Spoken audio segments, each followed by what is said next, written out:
السلام علیکم ورحمۃ اللہ وبرکاتہ۔ الحمدللہ رب العالمین والصلاة والسلام علی سید الانبیاء والمرسلین، اما بعد فاعوذ باللہ من الشیطان الرجیم، بسم اللہ الرحمن الرحیم۔ الحمدللہ، تو آج انشاءاللہ العزیز میں آپ کے سامنے کیا دعا عبادت ہے وہ میں قرآن و حدیث سے آپ کے سامنے انشاءاللہ تعالی دلائل رکھوں گا۔ انشاءاللہ ویڈیو کو ذرا اینڈ تک دیکھیں۔ اللہ عز و جل قرآن کریم میں فرماتا ہے سورۃ المومن آیت نمبر 60 میں، وقال ربکم ادعونی استجب لکم، اور تمہارے پروردگار نے فرمایا ہے کہ تم مجھ سے دعا کرو، میں تمہاری دعا قبول کروں گا۔ ان الذین یستکبرون عن عبادتی، بے شک جو لوگ میری عبادت سے ادراہ تکبر کتراتے ہیں، سیدخلون جہنم داخرین، ذلیل و خوار کر کے جہنم میں پھینکے جائیں گے وہ لوگ۔ پہلے اللہ نے ذکر کرا وقال ربکم ادعونی استجب لکم، اور تمہارے رب نے فرمایا کہ تم مجھ سے مانگو میں تمہاری دعا قبول کروں گا۔ پھر اس کے فوراً بعد فرمایا کہ مانگنے کو اللہ نے کیا کہا، ان الذین یستکبرون عن عبادتی، بے شک جو لوگ میری عبادت سے، دعا کو یہاں اس آیت سے واضح ہوا دعا عبادت ہے کہ بے شک جو لوگ میری عبادت سے ادراہ تکبر کتراتے ہیں، سیدخلون جہنم داخرین، ذلیل و خوار کر کے جہنم میں پھینکے جائیں گے وہ لوگ جو اللہ سے مانگنے میں تکبر کرتے ہیں، اتراتے ہیں، گھمنڈ کرتے ہیں۔ اور اس کے کانٹیکسٹ میں سنن ابو داود میں، جامع ترمذی میں اور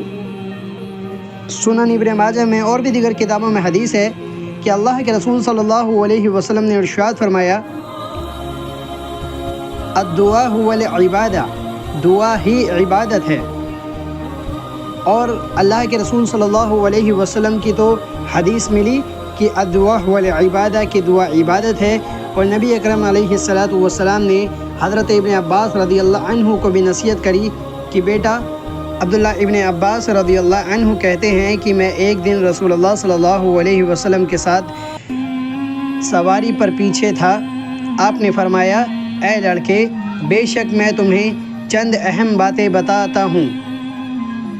تم اللہ کے احکامات کی حفاظت کرو، وہ تمہاری حفاظت فرمائے گا۔ تو اللہ کے حقوق کا خیال رکھو، اس سے تم اپنے سامنے پاؤ گے۔ جب تم کوئی چیز مانگو تو صرف اللہ سے مانگو، جب تو مدد چاہو تو صرف اللہ سے مدد طلب کرو۔ اور یہ بات جان لو کہ اگر ساری امت بھی جمع ہو جائے تمہیں کچھ نفع پہنچانا چاہے تو اس سے زیادہ کچھ بھی نفع نہیں پہنچا سکتے جو اللہ نے تمہارے لیے لکھ دیا ہے، اور اگر وہ تمہیں کچھ نقصان پہنچانے کے لیے جمع ہو جائیں تو اس سے زیادہ کچھ نقصان نہیں پہنچا سکتے جو اللہ نے تمہارے لیے لکھ دیا ہے۔ تو اس حدیث سے بھی واضح ہوا کہ نبی علیہ الصلاۃ والسلام نے تعلیم دی کہ بیٹا جب بھی مانگو تو اللہ ہی سے مانگو، مدد طلب کرو تو اللہ ہی سے مدد طلب کرو۔ اور پھر قرآن کریم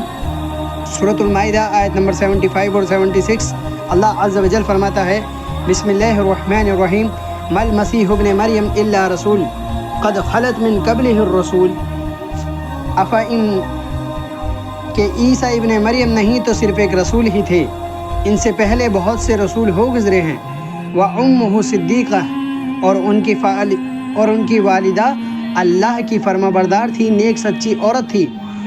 کانا یأکلان الطعام، دونوں انسان تھے، کھانا کھاتے تھے، انظر کیف نبین لہم الآیات ثم انظر انا یؤفکون، دیکھو ہم ان لوگوں کو اپنی آیتیں کس طرح کھول کھول کر بیان کرتے ہیں تاکہ یہ غور و فکر کریں، پھر بھی یہ دیکھو الٹے جا رہے ہیں۔ اور اس کے اگلی آیت میں اللہ نے فرمایا، قل اتعبدون من دون اللہ ما لا یملک لکم ضرا ولا نفعا، کہ تم اللہ کے سوا ایسوں کی عبادت کرتے ہو، ایسوں کو پوچھتے ہو جو کہ نہ تمہارے نفع کے مالک ہیں نہ نقصان کے مالک ہیں، واللہ هو السمیع العلیم، اور اللہ ہی خوب سننے والا ہے اور خوب جاننے والا ہے۔ تو اس آیت سے بھی واضح ہوا کہ اللہ کے سوا کوئی مشکل کشا نہیں، کوئی نفع نقصان کا مالک نہیں۔ جب حضرت عیسیٰ ابن مریم علیہ الصلاۃ والسلام کو اللہ عز و جل کہہ رہا ہے کہ تمہارے نفع نقصان کے مالک نہیں ہیں، تو دوسرے کی کیا اوقات رہے گی کہ یہ تمہارا مشکل کشا ہے، یہ ہے۔ اور رہی بات پوائنٹ کی کہ نبی صلی اللہ علیہ وسلم کی بھی حدیث ہے، حدیث قدسی ہے کہ اللہ عز و جل فرماتا ہے، جامع ترمذی حدیث نمبر 3540، اللہ عز و جل فرماتا ہے، یا ابن آدم انک ما دعوتنی ورجوتنی غفرت لک علی ما کان فیک ولا ابالی۔ اللہ عز و جل ارشاد فرماتا ہے کہ اے آدم کے بیٹے، جب تک تو مجھ سے دعائیں کرتا رہے گا اور مجھ سے اپنی امیدیں اور توقعات وابستہ رکھے گا، یعنی کہ بھروسہ، امید، تو میں تجھے بخشتا رہوں گا،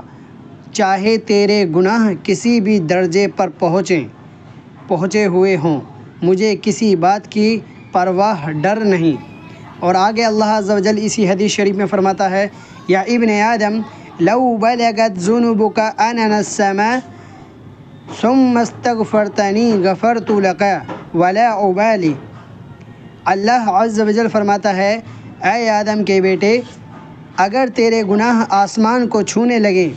پھر تو مجھ سے مغفرت طلب کرنے لگے تو میں تجھے بخش دوں گا اور مجھے کسی بات کی پرواہ نہ ہوگی۔ اور آگے اسی حدیث میں اللہ عز و جل آگے فرماتا ہے، یا ابن آدم انک لو اتیتنی بقروب الارض خطایا۔ اے آدم کے بیٹے، تیرے گناہ اتنے ہوں کہ زمین کو بھر دے، تیری خطائیں اتنی ہوں کہ زمینوں کو بھر دے، ثم لقیتنی، پھر تیری مجھ سے ملاقات ہو اس شرط کے سبب، لا تشرک باللہ شیئا، کہ تو نے میری ذات میں، میری صفات میں کسی کو شریک نہ بنایا ہو، تو میں تجھے معاف کر دوں گا۔ اور جانے انجانے میں، کہنے میں، سننے میں کوئی قسم کی کمی غلطی ہو گئی ہو تو رب العالمین معاف فرمائے، آمین، اللہم آمین۔